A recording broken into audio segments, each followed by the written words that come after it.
Hello, this is another tutorial by Rebecca of Eclectic Endeavors. Today I'm going to show you how to make a matchbox using your scoring tool. Many people do it with just a little template and they trace it or copy it onto their paper and cut it out, but I like to use my score tool. So I'm going to show you how I do it. First thing you're going to do is cut a piece of paper that is 3 1/4 by 3 3/4. I recommend you use a fairly heavy cardstock. You're going to put your paper up into the corner and you're going to score it 3/8. Now, depending on the type of scoring tool you have, you may not have a 3/8 groove, so you may actually have to offset your paper a little bit and by 1/8 of an inch and score it a 1/2 inch. Either way, what you're going to do is you actually want that line now to be at the 1/2 inch. I hope you can see I moved it over a little bit. Then you're going to score again at 1 inch, which gives you a 1/2 inch score from the previous score. Leave that at 1 inch. I just lifted it up so you could see better just in case the camera didn't catch it. Now you want to score again at 2 1/2, whoops, 2 1/2, and at 3 inches, and again that will leave you with an extra 3/8 of an inch on the last part. Now you're going to turn this 90 degrees and you're going to score again at 3/8. Move your 3/8 line to your 1/2 inch line. Now you're going to score at 1 inch, at 3 inches, at 3 1/2 inches, and again that will leave you with your 3/8 on the end. Now this of course makes the drawer in case you didn't realize that already. Next thing we're going to do is we're going to snip in on all 4 corners. I'm going to snip in here, right there, there, and there.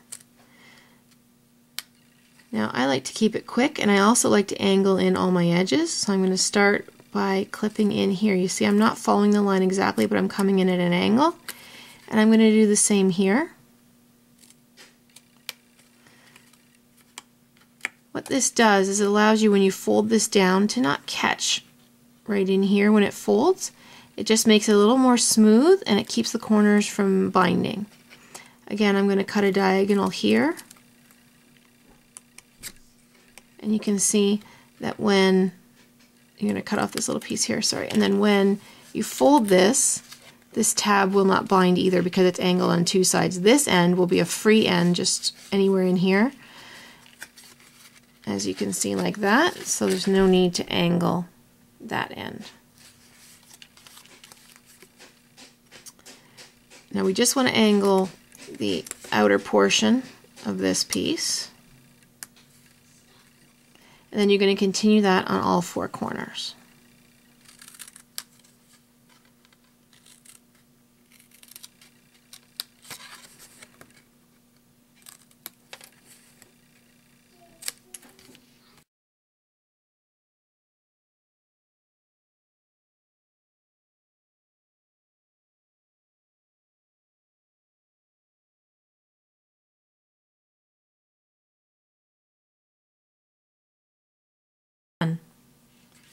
Now I'm just going to sweep away these pieces of paper here.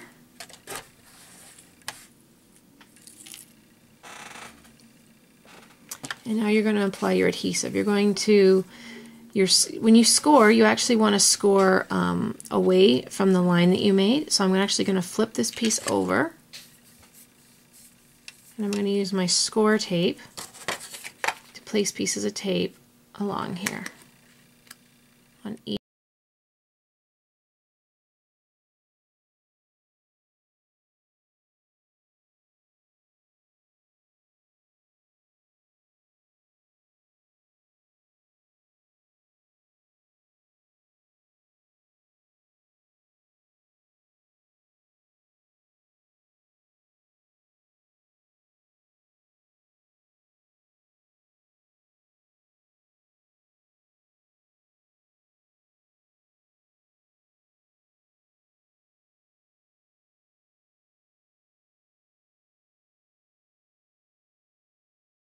Now we're going to turn this in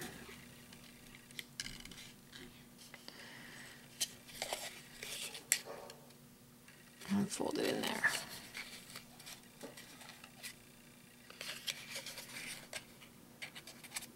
All 4 tabs need to tuck to the inside. Okay, next thing you're going to do is you're going to peel off the tape, the backing, sorry, for the tape on the inside. I'm going to see if any of this is getting on the camera. I'm just realizing this is not.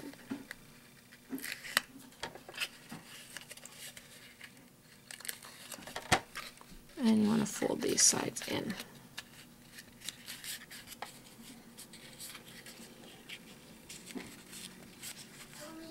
So that's your little drawer. There, like that.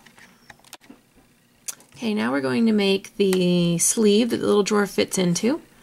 This piece of paper is 2 and just slightly over 2 inches. It's not quite 2 1/8. You don't really need 2 1/8. I've cut it that way before, but I usually just cut it a hair over 2, and you'll see why in a minute. And the other direction is, I think I've got about 5 inches here. You don't need the whole amount. I'm just going to show you a little bit of a unique way that I do this, and that's why I left a little extra. First score you're going to do is at 1 1/2.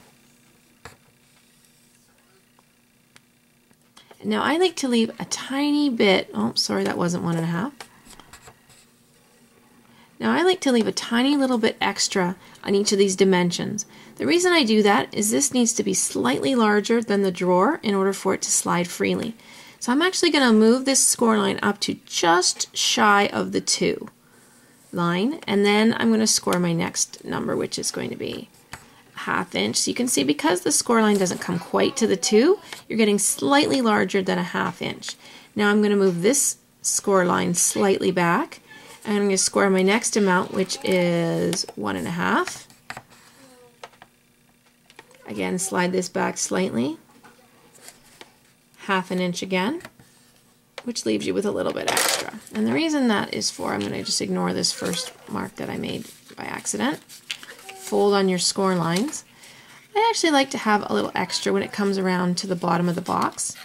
And the reason is that I like to actually punch that little piece and make it sort of a decorative element. I've got a punch here, and I'm going to stick my paper in my punch. And I'm actually going to punch the design on that extra panel. So even though I don't need that much, I like to cut that little bit extra so I can have that final little decorative element at the bottom of my box. There, it's punched. What you're going to do now is you're going to glue that in place. Now I never glue it until I've actually put my drawer in, and that way I can make sure that everything's going to fit and I haven't accidentally cut it too small, and that way I can adjust the size ever so slightly by where I put the tape. Now you can see, because the box is 2 inches long, that's why I actually cut this a little bit wider, so that you don't end up with your drawer protruding a little bit like that. It also makes it stronger in the mail, because this is going to come down on here and it's not going to squash in like that. So I hope you liked my tutorial. Thank you very much. Bye. Hello ladies, I just thought I would show you the final result of the Matchbox I was making earlier. As you can see, I've got this cute little girl on here. She's a stamp by My Favorite Things. I believe it's called Best Medicine. On the sides of the Matchbox, I stamped a little sentiment that comes with her, which says friendship is the best medicine. She doesn't have a lot of embellishing, the reason being that she actually is a little different than most Matchboxes I've done. She actually comes off the Matchbox. Inside the little drawer there is a stand that I made for her. And she goes on the stand, and you can actually put her in here and display her this way if you wish. Or I guess if you have a little girl or boy in the house. Or I guess if you have a little boy or girl in the house, then they can play with it. So there's the little girl. Now, you might have noticed that she's quite large compared to the size of the Matchbox. This is actually deliberate. I really wanted to use her on a Matchbox, and she didn't really fit. So I decided to design a swap on swapbot.com, which I'll tell you about in a minute, for Matchboxes that have something that goes beyond the edges. Could be an embellishment, an image, whatever works. And I thought it would be a really fun and different and interesting sort of swap. Now, swapbot.com is actually a place where you can register online to swap with other people all over the world, anything from knitting and crochet to woodworking to paper crafts to purchased items like things from Etsy, bath products. There's so many things on there I couldn't possibly tell you all of them. So I do hope you'll try it out if you like swapping. Swapbot.com. It's free to register, free to join, free to enter any of the swaps, and what you end up paying for, of course, is postage and whatever you send in the package. And each swap has its own limits and rules, and you'll find more about it when you drop by. So I do hope you will try it out, maybe join one or two of my swaps, and thank you so much for watching. Take care. Bye.